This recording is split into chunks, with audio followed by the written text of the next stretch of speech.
Mesdames et messieurs, bonjour et bienvenue une fois de plus dans votre programme Brazza Express. Brazza Express, c'est un programme qui nous permet de décrypter certaines actualités du Congo au Brazzaville. Aujourd'hui, nous avons deux articulations dans le cadre de ce programme. Dans un premier temps, nous allons parler du rapport synthèse qui vient d'être rendu public par le Conseil supérieur de la liberté de communication.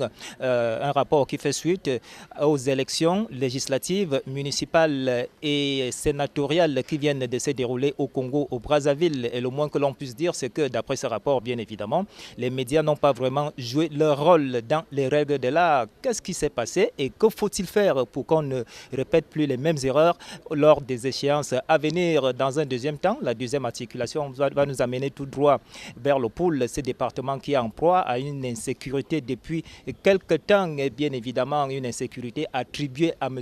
Frédéric Binsamo, alias Pasteur Ntoumi, et ceci malgré les efforts des autorités pour tenter de rétablir la paix de ce côté. Eh bien, la situation reste toujours la même. Peut-on ramener la paix dans le pôle? Voilà donc les deux articulations de ce programme. Mesdames et messieurs, on se retrouve juste après cette petite transition.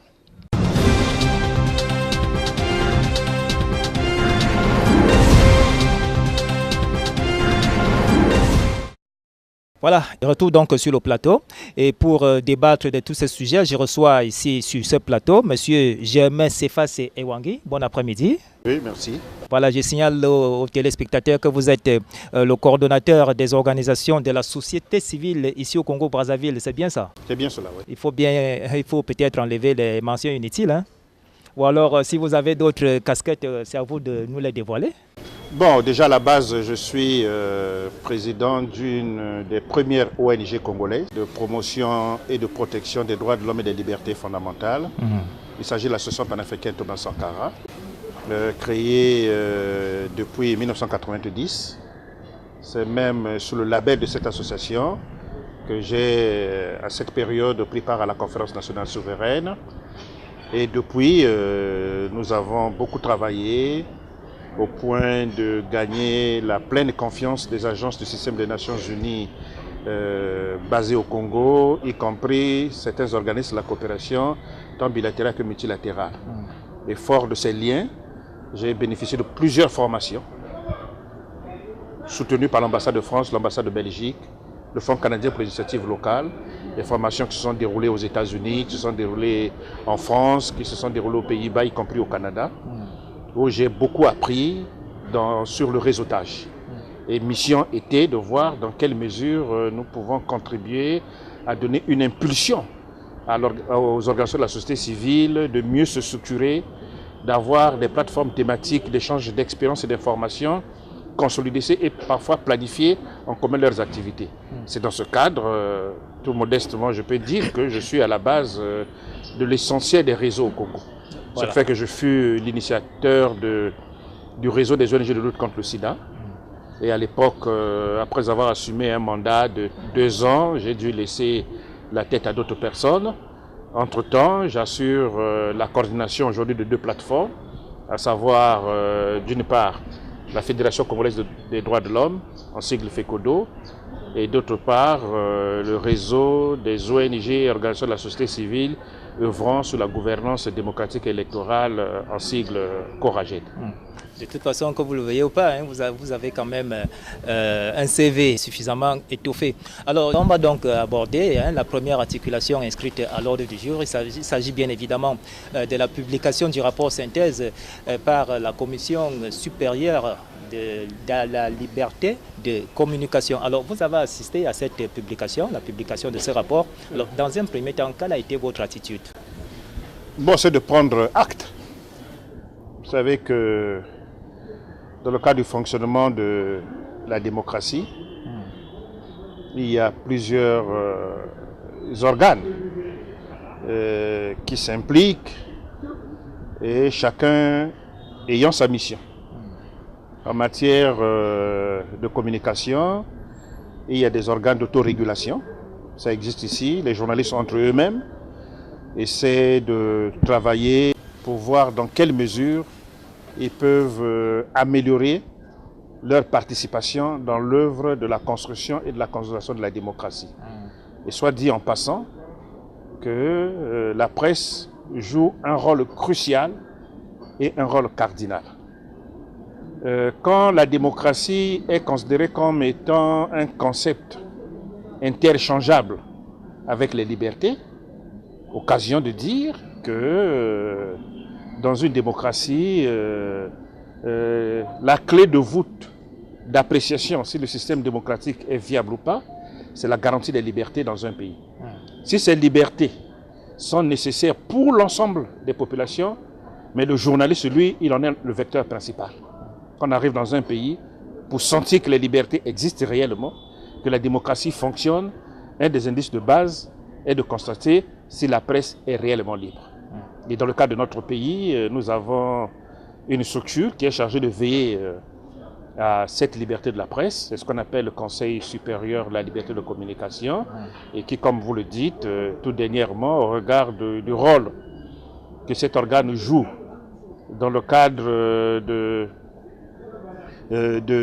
la coordination, de la régulation, de l'implication de la presse dans les processus électoraux, a dû faire ses constats et rendre public un rapport. C'est un rapport qui les engage, mais le président du Conseil supérieur de la liberté de communication, qui tient toujours à travailler en étroite collaboration avec des organisations de la société civile, nous a bien fait l'amitié d'être là, et nous avons été, et nous avons pris bonne note de leur rapport. Alors, dans ce rapport, on relève un certain nombre de quoi que j'en ai également relevé. Il y a le non-respect des principes du traitement égalitaire des candidats, la partialité de la couverture de la campagne électorale au profit de certains candidats, le non-respect de la durée des spots fixée par le conseil en question, et puis la création d'espaces spéciaux uniquement pour certains candidats.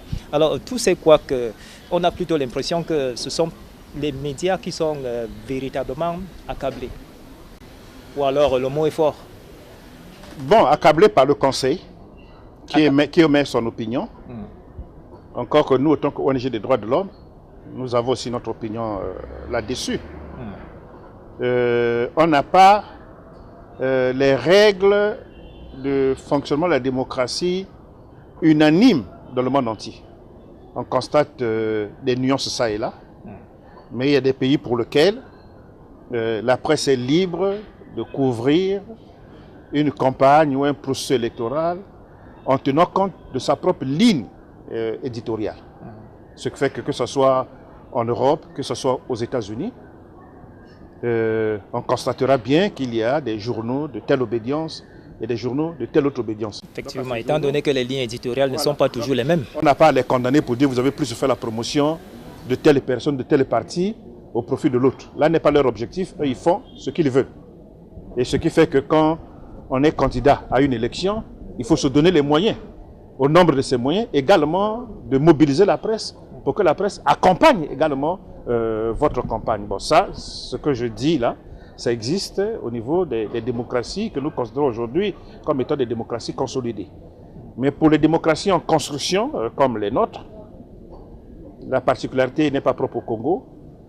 Il y a plein d'autres pays qui ont des structures similaires. Parfois, on appelle haute autorité de l'audiovisuel, etc., etc., qui également s'impliquent dans les processus électoraux et au regard de la législation interne, y compris les missions dévolues par ces différentes structures.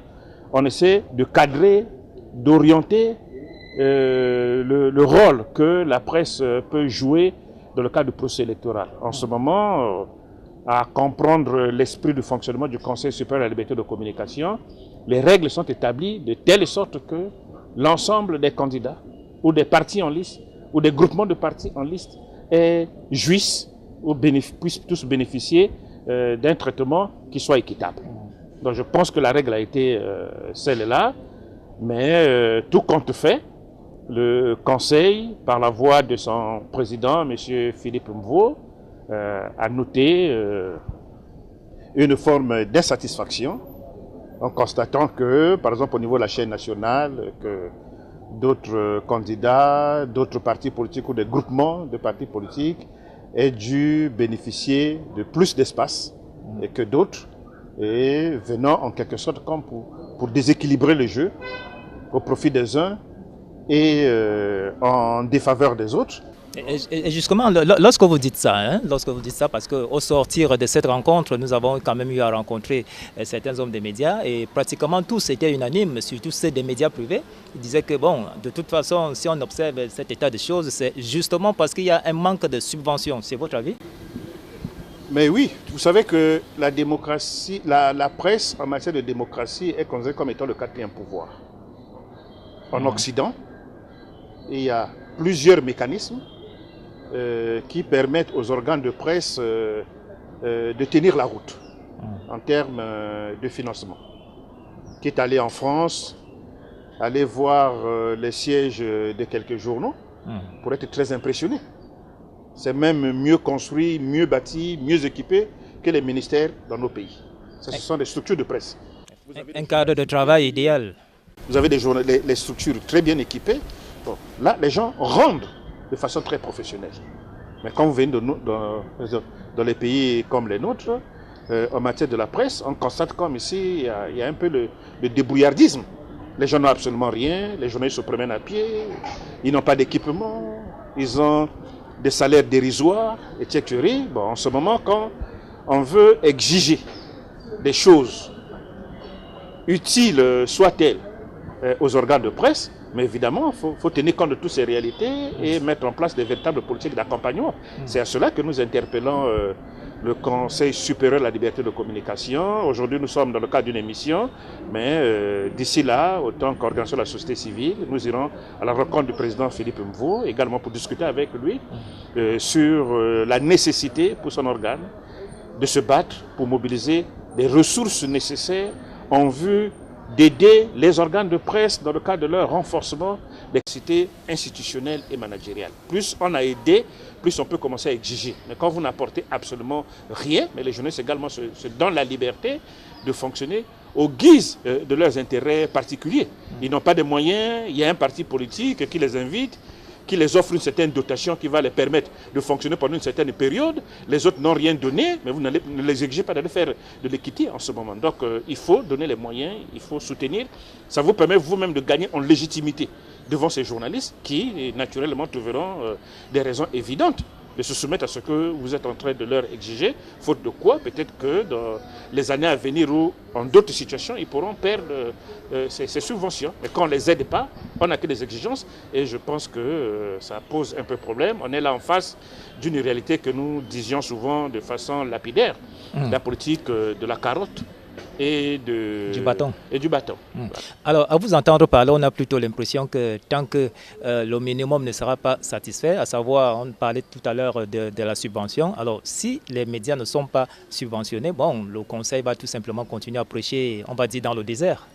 Il faut dire qu'au-delà de la presse, cette observation est nécessaire, réelle, également pour tous les autres secteurs sociaux.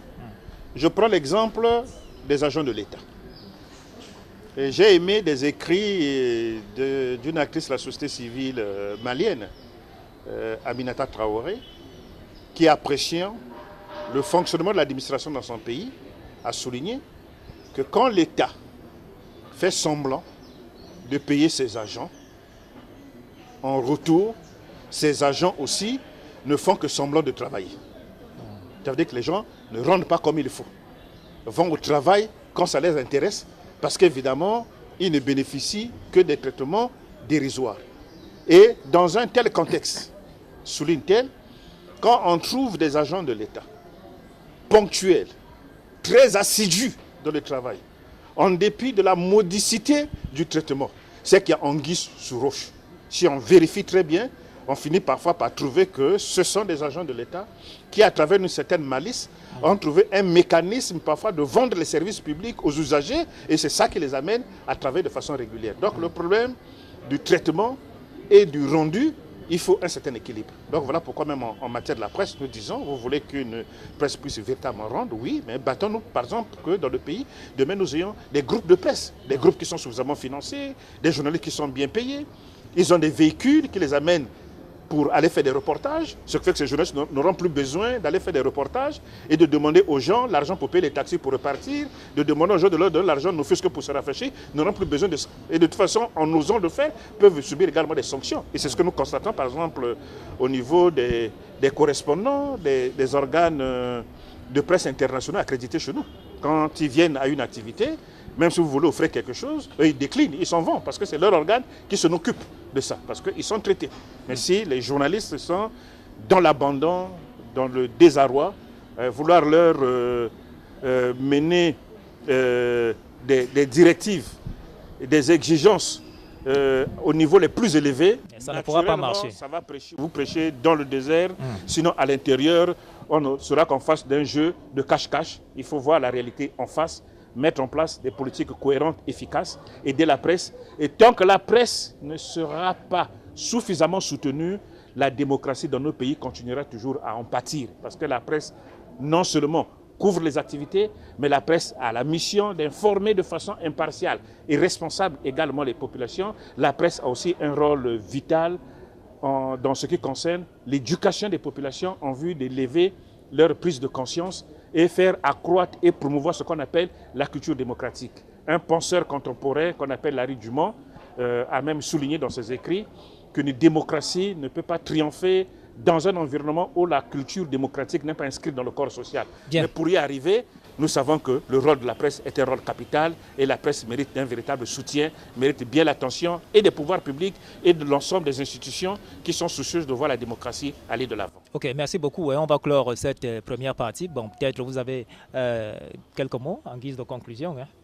Non, en conclusion, peut-être simplement dire que ce que nous soulignons là, c'est ce qui est réel, mais n'empêche de dire aussi toujours aux journalistes qu'en dépit de la modicité des moyens, en dépit des difficultés, on doit continuer à donner le meilleur de soi. Faire les efforts, toujours pour donner le meilleur de soi-même, de ne toujours pas marcher sur des règles éthiques et des règles déontologiques qui régissent leur profession, parce que c'est à eux d'honorer leur profession, c'est à eux de faire respecter leur profession auprès des opinions publiques. Ok, peu importe la difficulté, il faut toujours continuer à faire son travail dans les règles de l'art, mesdames et messieurs. Voilà, donc on a clore la première partie de notre programme. Bientôt, on entame la deuxième partie.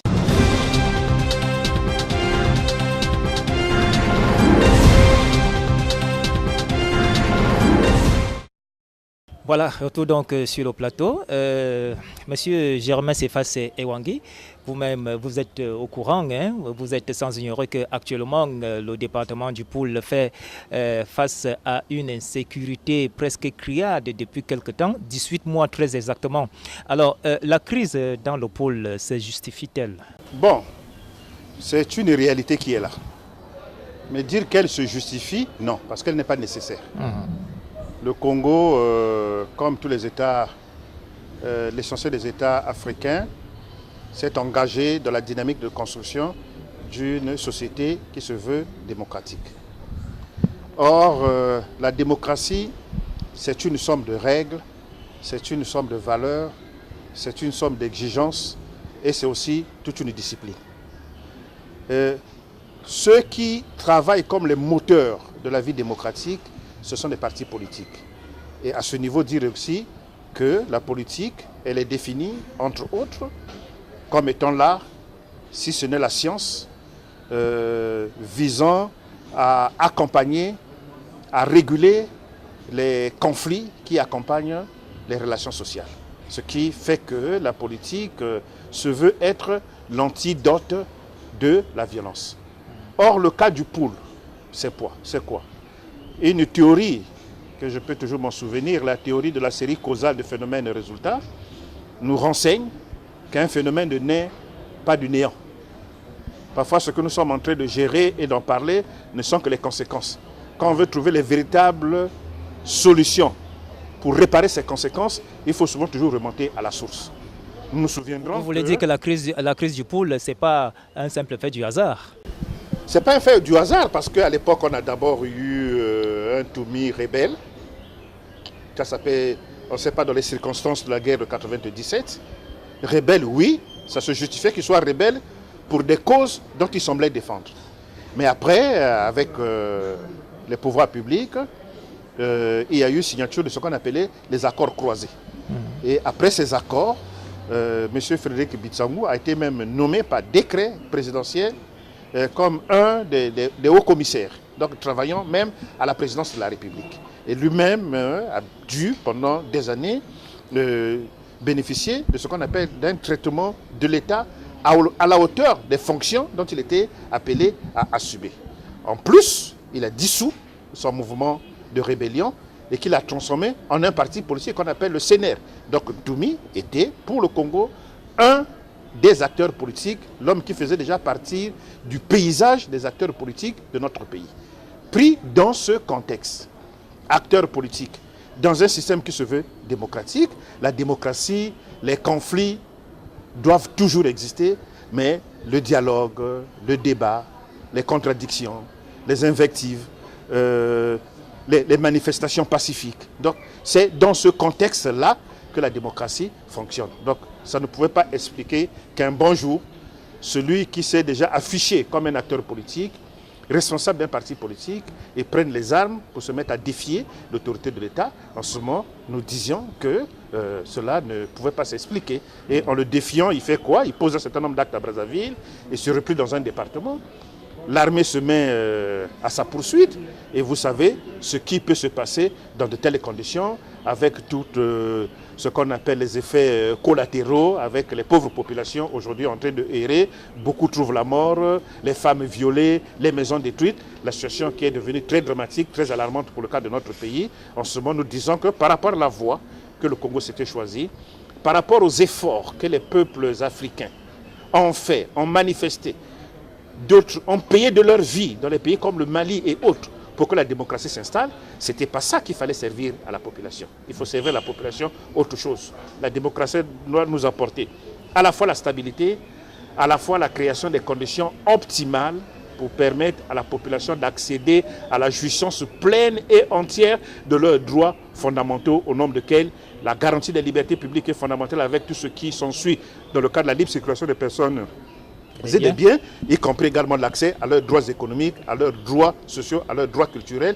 et non soumettre les populations à des exactions, à des tueries gratuites telles que nous sommes en train d'exister. Autant qu'organisation de la société civile, nous regrettons et dénonçons avec fermeté les faits qui maintenant se produisent et se poursuivent encore dans les départements du Pour. Effectivement, c'est tout le monde qui regrette bien évidemment la situation qui se déroule actuellement dans le département du Pour. Je signale que ça fait 18 mois très exactement que les autorités déploient les moyens militaires là-bas dans ce département. Question de mettre la main sur celui-là à qui on attribue les violences là-bas du côté du Pour, à savoir M.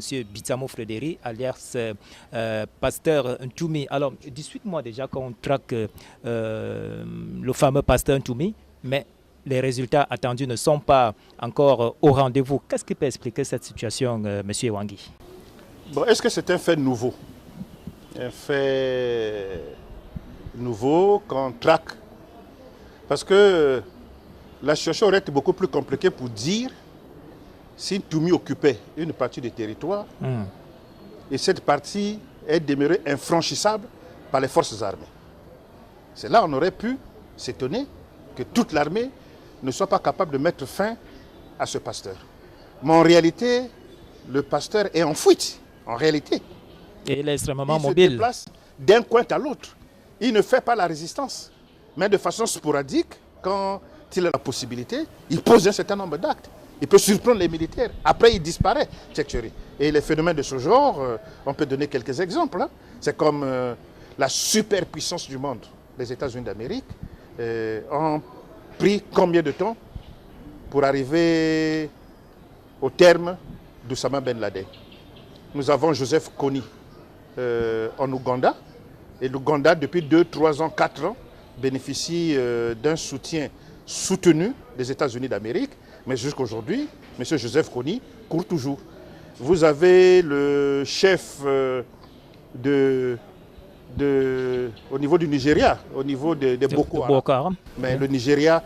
Boubacar Shekau. Voilà. Boubacar Shekau. Pourtant, le Nigeria, c'est une des armées les plus puissantes d'Afrique. Mais Shekau a enlevé près de 200 jeunes filles, a amené dans les forêts, malgré toute l'aide et l'assistance internationale, encore que tous ces filles-là ne soient pas libérés jusqu'à aujourd'hui, et lui continue toujours à courir. Donc ce sont des situations complexes qui peuvent arriver aux différents États, et malheureusement, le Congo fait face à une situation similaire, mais nous souhaitons que dans les meilleurs délais, l'armée arrivera à bout du révérend pasteur Ntoumi, et notre souhait, autant qu'activiste des droits de l'homme, n'est pas qu'il soit tué en forêt, mais qu'il soit arrêté et qu'il bénéficie d'un procès équitable pour justifier devant l'opinion nationale et internationale les motifs de ses actes, et les magistrats en charge de lire la loi devaient en tirer des conséquences après un procès tout équitable. Alors, M. Ewangui, la situation dans le pôle actuellement est telle qu'il y a une certaine classe politique qui s'élève pour dire qu'il faut absolument dialoguer avec l'ex-chef rebelle, à savoir le pasteur Ntoumi. Alors, la résolution de la crise du pôle passe-t-elle nécessairement par le dialogue avec M. Bintsamo Frédéric? Bon, la question elle est complexe. Elle est complexe de dire est-ce qu'il faut négocier avec le pasteur Ntoumi, ou absolument il faut qu'il soit traqué, arrêté et jugé. Du point de vue de l'idéal, dans le cadre du fonctionnement d'un état de droit digne de ce nom, et comme cela se passe dans tous les pays du monde, dès qu'on a enfreint à la loi de manière si grave, on doit répondre devant la justice. Ça, c'est du point de vue du principe. Maintenant, le reste serait ce qu'on appelle parfois le réel politique. Un homme est pourchassé depuis longtemps, on ne met pas la main sur lui, il devient en vérité comme une véritable épine sous les pieds de la République, condamnant des centaines, voire des milliers de populations à l'errance, mettant en difficulté le fonctionnement de l'économie d'un pays. Bon, s'il y a suffisamment de difficultés pour mettre la main sur lui, et que quelque part une tendance, surtout quand elle émane, ou si elle est manœuvrée des plus hautes autorités de la République, pour dire, bon, comme on dit souvent, que même en droit, nous l'avons appris, que même les règles non constitutionnelles peuvent devenir légitimes quand cela répond à des nécessités liées à l'intérêt général. Donc si un cas d'espèce comme ça arrive, bon, nous serons obligés de les accepter. Mais notre corps une façon de dire faire un mal pour le bien. Peut-être pas faire un mal pour le bien, mais c'est tirer les conséquences et rechercher pour l'intérêt de la nation une sortie de crise le plus tôt possible en réduisant le mal. Mais l'idéal, c'est de le prendre, mais une solution, parce que le président de la République, comme chaque chef d'État, est garant de l'unité nationale, est garant de la paix. On peut même arrêter le pasteur Ntoumi aujourd'hui. On peut avoir toujours la possibilité de le gracier, etc. Donc le pays, confronté à un certain nombre de difficultés, comme nous avons vu dernièrement dans un des pays américains, où avec une rébellion qui a duré pendant plus de 50 ans, on a décidé de taire tout ça et de faire la paix. De toute façon, pour parler du président. Nous, autant qu'ONG, s'il arrivait qu'il y ait ce genre de négociation, mais l'État doit être clair et nous préciser quelles sont finalement les mesures qui vont être prises pour réparer le sort de tous ceux qui en ont été victimes de ces situations. Parce que je signale quand même qu'à chaque fois qu'il en a l'occasion, le président de la République dit toujours qu'il aimerait bien que M. Bintsamo Frédéric, alias Pasteur Ntoumi, réponde de ses actes devant la justice. Il n'a jamais voulu sa mort. Ça aussi, c'est la preuve que nous sommes dans un état de droit. Ouais. Alors, nous arrivons au terme de cette émission. Votre dernier mot? Bon, mon dernier mot est que nous prenons tous conscience que les pays africains se sont de façon collégiale engagés sur la voie de la démocratie en se référant aux différentes résolutions adoptées par les chefs d'État du continent lors de leur sommet tenu à Maputo. Mais la démocratie a un prix. La démocratie est une discipline. Et la démocratie a des exigences. Et nous devons créer l'ensemble des conditions pour que cette démocratie que nous avons voulu apporte aux populations ce qu'il faut pour la satisfaction de ses besoins fondamentaux et non que la démocratie devienne pour les Africains un cauchemar ou une source de tous ces malheurs tels que nous sommes en train de constater aujourd'hui.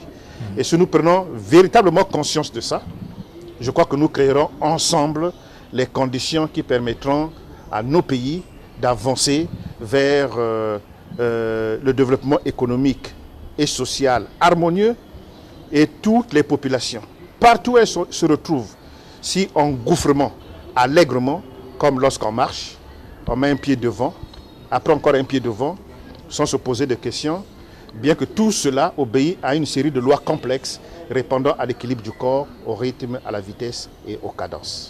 Mesdames et messieurs, c'est donc la fin de ce programme Brazza Express. Je rappelle tout simplement que nous recevions sur ce plateau M. Germain Cephas Ewangui. Il est le coordonnateur des organisations de la société civile ici à Brazzaville. Mesdames et messieurs, restez câblés sur les programmes de Vision 4.